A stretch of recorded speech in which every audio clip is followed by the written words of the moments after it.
अंग स्पर्श मंत्र के द्वारा हम अपने अंगों को स्वस्थ रखने का और अंग हमारे मूल स्वरूप में स्थापित हो सके और इंद्रियों के माध्यम से हमारा जीवन हमेशा अपने मूल स्वरूप को प्राप्त करता हुआ सात्विक आध्यात्मिक चेतना के साथ जुड़ा रहे।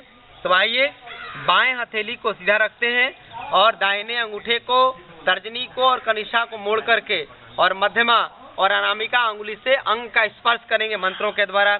तो आइए ओम वांग में आए अस्तु, मुख के अधोभाग में छूते हैं कि हे परमात्मा, मेरा मुख से कोई शब्द निकले तो हमेशा वह दूसरों के कल्याण करने वाला हो, दूसरों के कष्ट को हरण करने वाला हो, दूसरों के तनाव को दूर करने वाला हो, और मेरे मुख से कोई अपशब्द ना निकले, मेरे मसूड़े में कोई बीमारी ना हो, दांतों में कोई बीमारी ना हो, मेरे जीवा ठीक हो, मेरे कंठ ठीक हो, मेरे ओठ ठीक हो।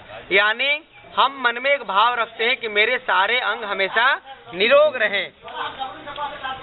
ओम नसोर में प्राणो वस्तु, नासिका के दाहिनी तरफ बाएं तरफ करते हैं। हे परमात्मा, मेरे नाक से जो प्राण वायु अंदर बाहर जाता है वह निर्बाध रूप से 100 सालों तक ये चलता रहे और हम जब तक जिए तब तक कोई बीमारी ना हो। यानी इड़ा और पिंगला के माध्यम से प्राण वायु हमेशा अंदर और बाहर होता रहे। ओम अक्षोर्ण में चक्षुरस्तु, आंख के दाएं तरफ और बाएं तरफ। हे परमात्मा, आंखों में कोई बीमारी ना हो, आंखों पे कभी चश्मा ना चढ़े और मैं किसी को देखूं तो वो परमात्म तत्व का दर्शन कर सके। यदि कोई नंगा भी है तो लगे कि वह परमात्मा का स्वरूप का हम दर्शन कर रहे हैं। यानी हम आंखों से किसी चीज, बुरे चीज को भी देखें तो उसको सीधे कन्वर्ट कर दें कि परमात्म तत्व का दर्शन हो रहा है, उसमें ब्रह्म भाव है, तो कभी मेरे आंखों से किसी के प्रति दुर्भावनाएं नहीं जागृत होंगी। किसी भी माँ बहन को देखे तो लगे कि मेरी माँ और बहन दिखाई पड़ रही है। ओम कर्णयोर में श्रोतमस्तु, कान के दाईं तरफ और बाईं तरफ। कि हे परमात्मा, मेरे कान से सुनने की जो ताकत है वो हमेशा बना रहे और कान के द्वारा यदि मैं कोई अपशब्द भी सुनूं, कोई गाली को भी सुनूं तो लगे कि वह हरि नाम गा रहा है, लग रहे हैं कि वो भगवान का जप कर रहा है। ओम बाह्योर में बलम अस्तु, कंधे के दाईं तरफ और बाईं तरफ। हे परमात्मा, मेरे कंधों में कोई दर्द ना हो, मेरे बाजुओं में ताकत बनी रहे और ये यहाँ इधर भी रखना।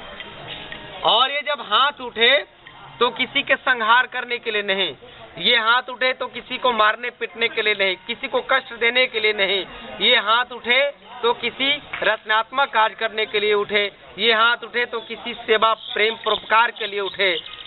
ओम उर्वोर में वो जो मस्तु, घुटने के दाईं तरफ और बाईं तरफ। कि हे परमात्मा, मेरे घुटने में दर्द ना हो, मेरे कमर में दर्द ना हो, मेरे पिंडलियों में दर्द ना हो, मेरे एड़ी में दर्द ना हो। यानी मेरा शरीर का पैर जो है वो हमेशा स्वस्थ रहे और ये कदम जब बढ़े तो दूसरों के कल्याण के लिए बढ़े, दूसरों के अहित करने के लिए ना बढ़े और मैं आजीवन निरोग रहूं। ओम अरिष्टानी महंगानी तनु संतवा में स संतु। शरीर के चारों तरफ छिड़कते हैं। जिन अंगों का नाम मैं नहीं ले रखा वो अंग मेरा नाराज ना हो, उन अंगों को भी स्वस्थ रखने की ईश्वर से प्रार्थना करते हैं। हे परमात्मा, मैं सर्वांगीण रूप से सभी अंग मेरे स्वस्थ रहे, निरोग रहे।